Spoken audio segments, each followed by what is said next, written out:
ഓ yes, ദൃശ്യം. Yes, Ernakulam കവിത തിയേറ്ററിലാണ് ഞാൻ ദൃശ്യം കണ്ടത്. പറയണ്ടല്ലോ, നല്ല ജനത്തിരക്കുണ്ടായിരുന്നു. ടിക്കറ്റ് തന്നെ എനിക്ക് ഇന്നലെയാണ് കിട്ടിയത്. അങ്ങനെ ദൃശ്യം സിനിമ സ്റ്റാർട്ട് ചെയ്തു. ഇനി ദൃശ്യം സിനിമയെക്കുറിച്ച് പറയാം.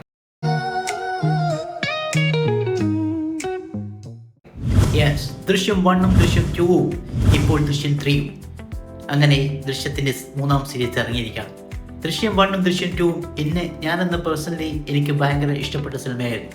ബട്ട് ദൃശ്യം 3 ഞാനെന്ന പ്രേക്ഷകന് തീരെ സാറ്റിസ്ഫാക്ഷൻ ഉണ്ടാക്കിയില്ല. കാരണം അതിൽ ലാസ്റ്റ് 30 മിനിറ്റ് മാത്രമേ ദൃശ്യം 3 ഉള്ളൂ. ബാക്കിയുള്ള 2.25 മണിക്കൂറും ഭയങ്കര ബോറായിരുന്നു. ശരിക്കും ഒരു സീരിയലിൽ കാണുന്ന എഫക്റ്റ്. ജോർജ് കുട്ടി ഫാമിലി നമ്മൾ ഓൾറെഡി 2 തവണ കണ്ടതാണ്. വീണ്ടും അത് റിപ്പീറ്റ് ചെയ്തു. ശരിക്കും റിപ്പീറ്റ് ചെയ്യുന്ന സീനുകൾ, ഡൈനിങ് ടേബിളിൽ പോയി ഫുഡ് കഴിക്കുക, ഫാമിലിയായിട്ട് പുറത്ത് നടക്കുക, ഇതൊക്കെ നമ്മൾ മുന്നേ കണ്ട സീനുകൾ റിപ്പീറ്റ് ചെയ്യുന്ന പോലെ തോന്നി. പിന്നെ ഒരു അലച്ചതയിലായിരുന്നു. പല ആൾക്കാർ വരുന്നുണ്ട്, പോകുന്നുണ്ട്. ഒരു ഇൻ്റർവെൽ ബ്ലോക്കിൽ ഒരു സംഭവം ഉണ്ടാക്കി അവിടെ തുറക്കുന്നു, വീണ്ടും ആ അലച്ചിൽ തന്നെ പോവുകയാണ്. ഭയങ്കര ബോറായി സ്ലോലായി സിനിമ പോയിക്കൊണ്ടിരിക്കുകയാണ്. അവസാനം ലാസ്റ്റ് മിനിറ്റ്, അതായത് ക്ലൈമാക്സ്, അതാണല്ലോ ജിത്തു ജോസഫ് ക്ലൈമാക്സ് മാജിക്. പക്ഷേ അതും എനിക്കൊരു ഭയങ്കര ത്രില്ല് കിട്ടിയില്ല. എന്താണെന്നറിയാം, ദൃശ്യം 1ഉം ദൃശ്യം 2 എനിക്ക് ത്രില്ലായിരുന്നു. കാരണം പ്രതീക്ഷിക്കാത്ത രീതിയിലെ ക്ലൈമാക്സ് ആയിരുന്നു. പക്ഷേ ദൃശ്യം 3യും പ്രതീക്ഷ രീതിയിൽ ക്ലൈമാക്സ് ആയിരുന്നില്ല. പക്ഷേ ആ ഒരു എഫക്റ്റ് വളരെ കുറവായിരുന്നു.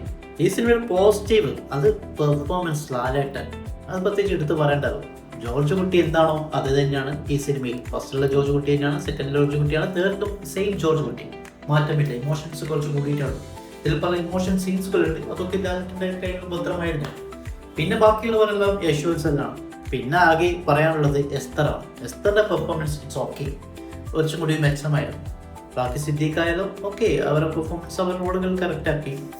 പിന്നെ എല്ലാം ഒരു ഓക്കെ ഒഴുക്കിലൊക്കെ പോയി കണ്ടിരുന്ന പടം. ഏതായാലും ദൃശ്യം ഫ്രാഞ്ചൈസിയാണ്. ദൃശ്യം സിനിമ എല്ലാവരും കാണും. അവർക്ക് ബോറടിക്കില്ല, കണ്ടിരിക്കാം, ഓക്കെയാണ്. അതായത് ഏറ്റവും തല്ലിപ്പൊളി സിനിമ എന്ന് പറയാൻ പറ്റില്ല, പക്ഷെ ഭയങ്കര സിനിമ എന്ന് പറയാൻ പറ്റില്ല. ഒരു okay watch cinema. That is my opinion of ദൃശ്യം. ഓക്കെ.